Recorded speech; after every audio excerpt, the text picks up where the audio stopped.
Hey everyone, imagine this. You're just trying to get through the day, feeling totally swamped, running on fumes, and yet somehow you still have this nagging thought that you're not doing enough. Sound familiar? Because if it does, then you have to hear about this incredible book I just read. Burnout: The Secret to Unlocking the Stress Cycle by Emily and Amelia Nadolski. It's not just another self-help book with advice like drink green smoothies or take a bubble bath. We've all tried that, right? And while those things might help for a bit, they don't get to the heart of the problem. This book, oh my goodness, it dives deep into why so many of us, especially women, feel this way, and it offers some truly life-changing insights, all backed by science. The Nagoski sisters, Emily, a health educator with a PhD, and Amelia, a choral conductor, stumbled upon this topic when Emily's readers kept saying the most life-changing part of her previous book wasn't the sex science, but the parts about stress and emotion processing. Amelia, being her identical twin and a conservatory-trained musician who learned to feel feelings to survive in the real world, was like, duh, nobody teaches us this. So they decided to write this book, and it became about so much more than just stress. It's profoundly about connection. So what exactly is burnout? We all intuitively get it, right? The crumbling feeling in your body and emotions. But technically, it has three components: emotional exhaustion, which is the fatigue from caring too much for too long, depersonalization, a depletion of empathy and compassion, and a decreased sense of accomplishment, that feeling nothing you do makes a difference. And here's the kicker, it's that first one, emotional exhaustion, that's most strongly linked to negative impacts on our health, relationships, and work, especially for women. Now, this is where it gets really interesting. The book makes a crucial distinction: stress is different from stressors. Think of stressors as the things that activate your body's stress response, like a terrifying project at work, money worries, family drama, or even just cultural expectations. Your body, bless its evolutionary heart, doesn't know the difference between filing your taxes and being chased by a lion.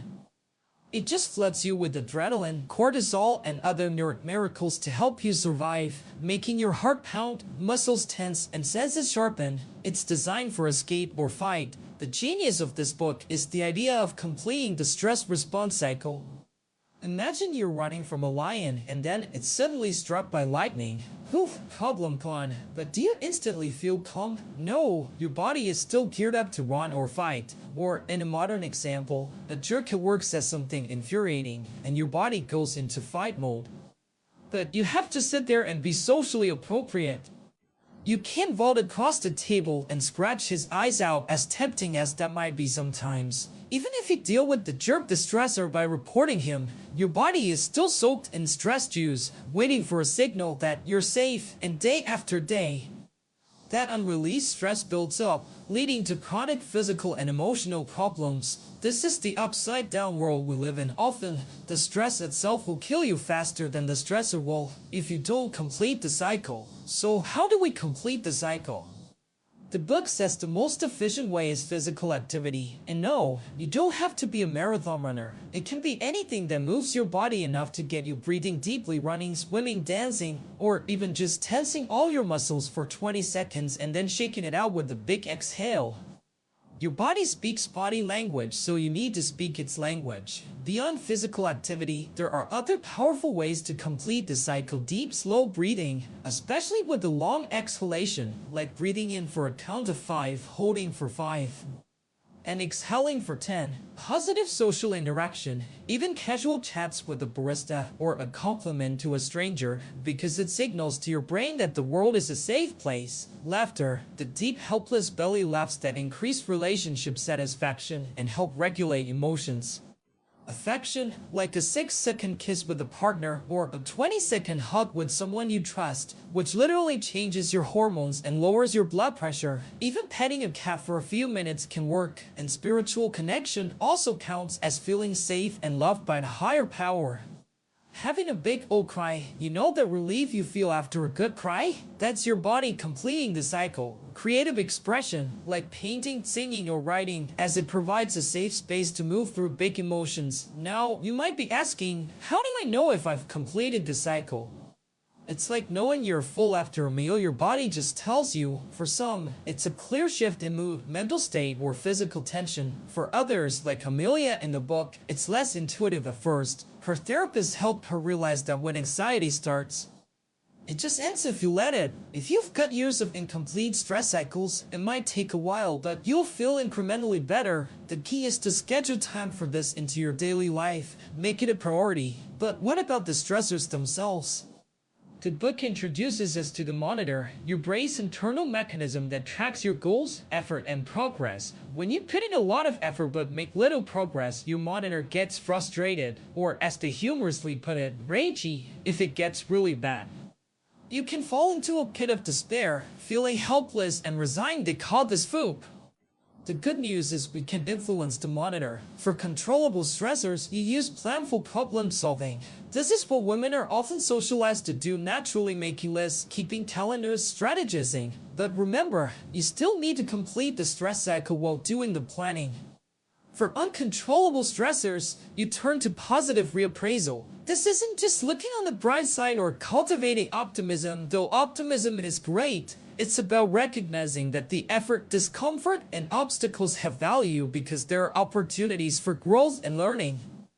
The research shows that difficulties can actually increase creativity and learning. What if your goal is just plain impossible, like striving for perfection in a recording session or successfully parenting a child? Then you need to redefine winning. Set incremental goals that are soon certain, positive, concrete, specific, and personal. Like Amelia's choir deciding their goal was to fill Andrew with joy. Or for abstract goals where you might fail repeatedly, you redefine failing to see the unintended positive outcomes. Think of post-it notes failed strong glue or pacemakers fail heart rate instrument often.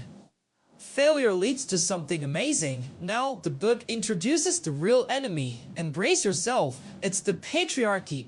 This isn't about blaming individuals, but recognizing the systemic bias that makes life harder for women. The authors illustrate how women often face chronic mild stress like being silenced in meetings, dealing with body image pressure, or facing explicit misogyny. It's a constant low-level stream of stressors that accumulates, and a big part of this enemy is gaslighting, being told that your experiences of discrimination or unfairness are all in your head or your own fault. It makes you feel trapped and question your own senses. A massive part of this enemy is the human giver syndrome, JUX. It's described as a virus that makes human givers, women, femmes, people of color, believe they have a moral obligation to be pretty, happy, calm, generous, and attentive to the needs of others, no matter the cost to themselves. This syndrome insists that self-preservation is selfish. It's deeply ingrained, making us blind to gender inequalities. The solution: smash the patriarchy, not by ending all inequality, that's a huge long-term fight, but by setting small, concrete, personal goals that challenge the system daily. It means engaging with your something larger, your meaning in life. What is your something larger? It's the nourishing experience of feeling connected to something bigger than yourself, ambitious goals, spiritual calling, or loving relationships. It's what sustains you through difficult journeys, not just something you find at the end. For example, Sophie, one of the composite characters in the book, finds meaning in science for all through her work, mentoring, and even her Star Trek fandom. When life throws terrible things at you, your something larger is what helps you tolerate the uncertainty and helplessness. Because it lives inside you, you can even create an origin story to reframe adversity, focusing on the lessons and strengths you gained. Another huge enemy, closely linked to JUX, is the bikini industrial complex.